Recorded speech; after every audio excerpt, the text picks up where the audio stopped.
Good afternoon, Miss Marivic.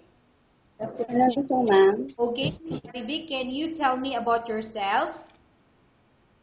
Marvic Contemplacion. I'm 38 years old. I'm married to Adrian Contemplacion. I have 3 children, 2 girls and 1 boy, and I live in San Julian, Taguig City, Kalinga, ma'am. Okay, I have few questions for you to answer, so let's start. Why do you want to work as a maid? I work as a maid because I want to help my family and for the future of my children, ma'am. Why you choose Malaysia when there is a lot of other country? Because Malaysia is near in our country and Malaysian people are good, ma'am. How are you qualified for this job? Yes, ma'am. I'm hardworking, ma'am. May I know what is your education level is? College graduate, ma'am. What is your recent working experience? Sower, ma'am. Have you worked abroad before? No, ma'am. Do you have experience of taking care of baby? Yes, ma'am. May I know whose baby or children you are taking care of? Children, ma'am. What about elder or older people? Do you have experience? Yes, ma'am. And whose elder or older people you are taking care of? My own mother, ma'am. How old is your mother when you take care of her? 77, ma'am. Do you have any other special skills? Something wise, ma'am.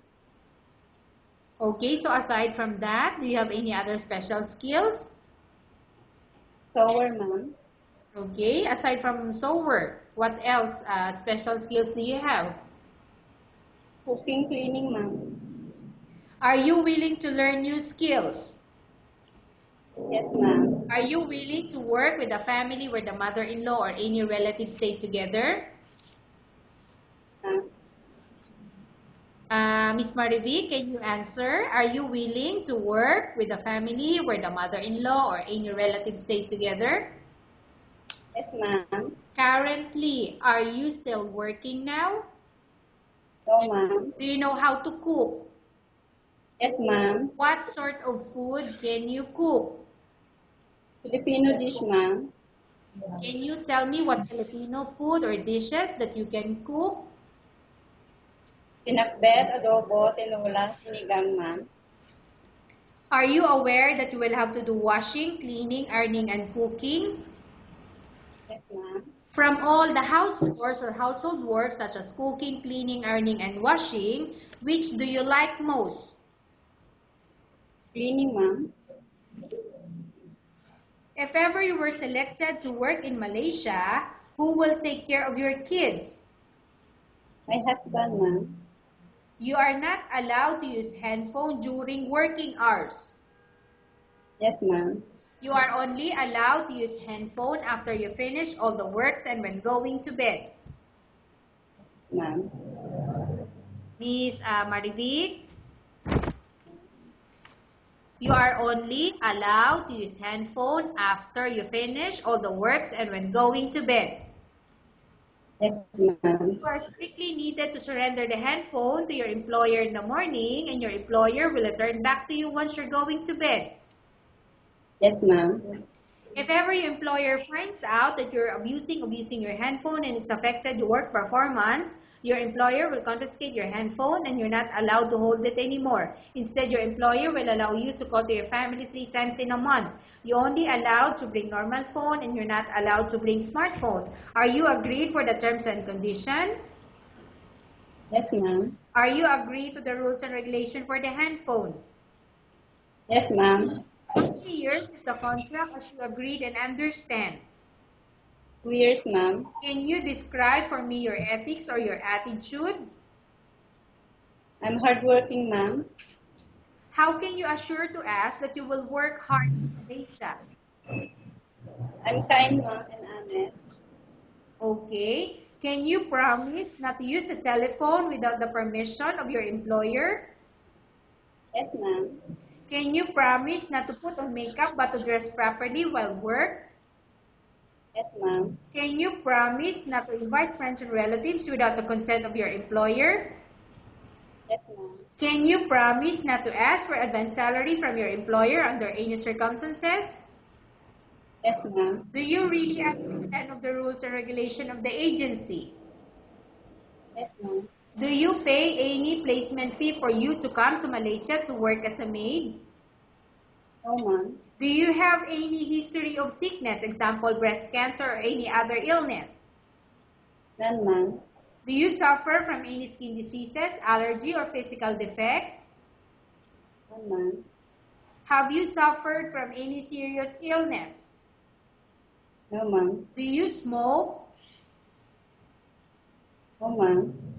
Have you undergone any operation or surgery? No, ma'am. Are you medically fit? Yes, ma'am. Are you in any medication? No, ma'am. Are you allergic with any food? No, ma'am.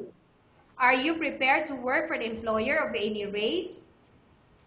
Yes, ma'am. Are you prepared to eat the type of food taken by your employer? Yes, ma'am. Are you afraid of being left alone in the house? No, ma'am. Are you afraid of dogs or other pets? No, ma'am. Can you promise to work according to instruction from your employer? Yes, ma'am. Do you have any immediate family working in Malaysia? No, ma'am.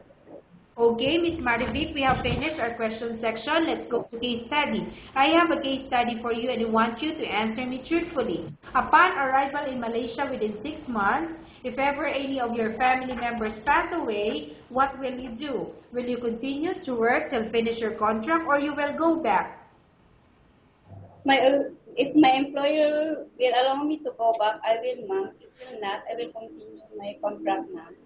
Okay, so if your employer will allow you to visit your family, you will Yes, go. ma'am. Okay, what if your employer will not allow you to go? Are you still insisting to go to the Philippines or you will just No, ma'am. continue your... I will. Yes, ma'am. I will, ma'am. I will continue my contract. Okay, tell us about yourself and why do you want to work in Malaysia as domestic helper? Yes, ma'am. I'm Marvick in Contemplacion, 38 years old. I'm married to Adrian Contemplacion, and I have three children, two girls and one boy, and I live in San Julian, Taguig City, Kalinga. I want to go to Malaysia because I want to help my family and also for the future of my children. Okay, Ms. Marivic, what do you want to tell to your employer who watching your video? Good afternoon, sir. Ma'am, good afternoon, sir. Please help me. I want to work for you, and I promise I do my job properly, and I work hard, ma'am. Okay, thank you very much, Ms. Marivic. We will update your agency if there's any selection made to the employer.